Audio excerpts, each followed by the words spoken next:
Hi, welcome to the orchard. We're going to go through the story of one branch of our rain-clawed greengage. We've looked at this tree a couple of times and we're just going to focus on one branch and talk through what's happened to it over the last few years and why it's so important to understand what's happening. So you can see the base of the branch is here where it's attached to the main stem, and it's grown out slowly over the last few years and it's produced all sorts of new branches. So these branches that you can see in this cluster are all new growth this year. That's a fantastic array of very healthy, clean growth. Look how thick the leaves are, how green, how wide, how equally spaced. That's all very good news. But none of those branches are going to produce flower buds next year. How do I know that?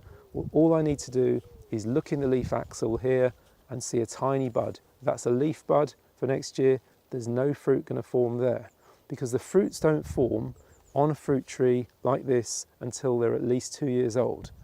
So coming along here, you'll see we've got a fruit spur. This is a very small spur on this piece of branch. This piece of branch was produced about 2-3 years ago, and it's producing fruit spurs. It's still doing that.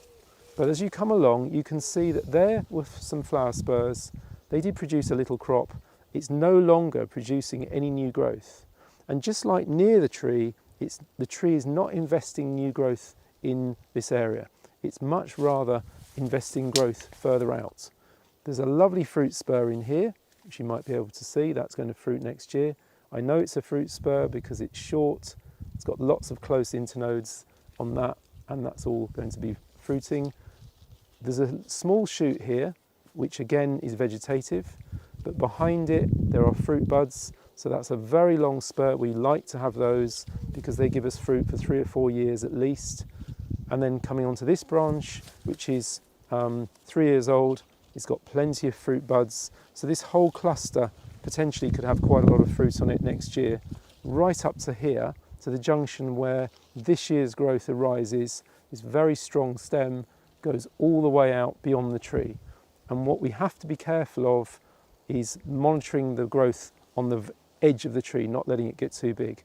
So that branch again will not fruit till next year. And then this one also won't fruit until next year. So that's the story of just one branch on the tree.